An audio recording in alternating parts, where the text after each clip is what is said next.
السلام عليكم. المشاركة باختصار هي اتفاق اثنين أو أكثر على خلط المال أو العمل أو الالتزام بقصد الاسترباح. الشركة تنقسم إلى قسمين: شركة الملك، وهي شركة يراد منها الاشتراك في ملكية عين على الشيوع لكن دون قصد الاسترباح، مثل 5 أفراد أو 4 أفراد يحصلون ميراث أرض. النوع الثاني من الشركة شركة العقد، وهي الشركة اللي يقصد من الدخول فيها المشاركة في الربح والمشاركة أيضا في تحمل الخسارة. وهذه هي الشركات الأغلب الموجودة اليوم. تنقسم إلى قسمين: في هناك شركات قديمة مؤصلة فقهيا، وهي تتنوع إلى أنواع. أولا شركة العنان أو العنان، هي اشتراك أشخاص بالمال أو الربح حسب الاتفاق، والخسارة تكون بقدر حصص رأس المال. عندنا النوع الثاني شركة الوجوه، وتسمى بعد شركة الذمم، هي اتفاق أشخاص على الاشتراك في شراء موجودات بالأجل، يعني بشكل مؤجل، والالتزام بأداء ثمن هذه الموجودات حسب النسب المحددة.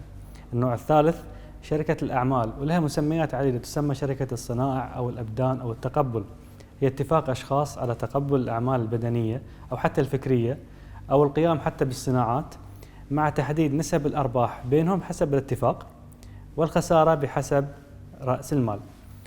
عندنا القسم الثاني الشركات الحديثة، اللي هي مؤسسة قانونيا بحسب قانون الدولة.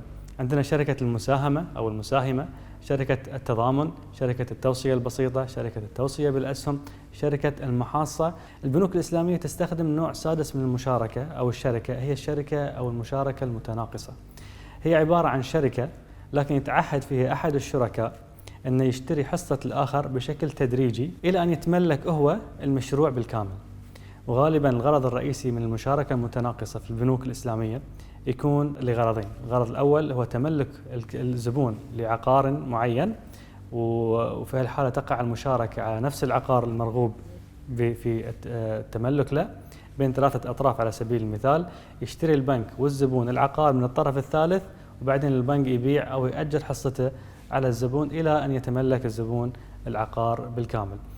الغرض الثاني أن الزبون يبي يستفيد من مبلغ المشاركة عشان مصاريف الشخصية أو مصاريف شركته. على سبيل المثال يبي يسدد الديون، يبي يدفع الرواتب، يبي يشتري مواد بناء، وهذه لازم يتوفر لدى الزبون عقار معين عشان يدخل البنك معه في المشاركة.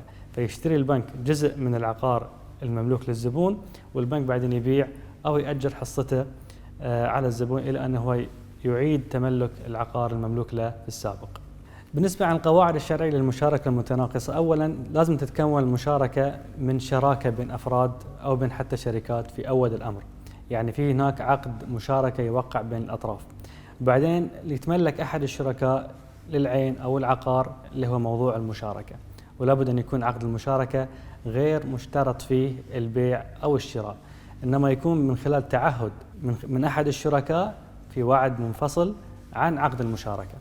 أيضا يقع البيع والشراء بعد ذلك بعقد منفصل عن عقد المشاركة.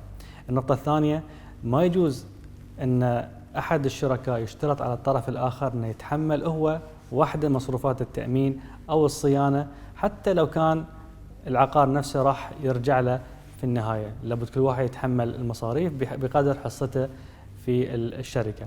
النقطة الثالثة، لازم يقدم كل من الشريكين حصة في المشاركة، سواء كان مبالغ نقدية أو حتى أعيان يتم تقويمها في المستقبل أو في عند المشاركة، مثل أرض أو معدات أو إلى آخره. النقطة الرابعة، ما يجوز اشتراط مبلغ مقطوع من الأرباح لأحد الطرفين، لأنه عبارة عن ضمان للربح، وهذا غير جائز في الشريعة الإسلامية. رقم 5، يجوز الزبون استئجار حصة البنك أو حصة الطرف الآخر من خلال أجرة معلومة ولمدة محددة مهما كانت، وفي هذه الحالة يظل كل من الشريكين مسؤول عن الصيانة الأساسية لحصته في كل وقت. النقطة السادسة، من القواعد العامة في المشاركة أن الربح يكون بحسب الاتفاق، والخسارة يتحملها كل من الشريكين بحسب نسب المشاركة. النقطة السابعة، يد الشركاء على مال الشركة يد أمانة. شنو يعني ما حد يضمن الخسارة أو ما حد يضمن شريكه إلا إذا تعدى هو أو قصر أو خالف الشروط، وما يجوز أنه يشترط ضمان أي شريك لرأس مال شريك آخر. ممكن يكون ضمان من طرف آخر مستقل لا مانع. رقم 8، يحق لأي من الشركاء أن يفسخ المشاركة أي ينسحب منها، إما أن أو أنه يشتري حصة الطرف الآخر بالاتفاق بينهم. رقم 9 تنتهي الشركة بانتهاء المدة أو حتى قبل ذلك إذا اتفقوا الشركاء. ونشوفكم إن شاء الله في الحلقة الجاية.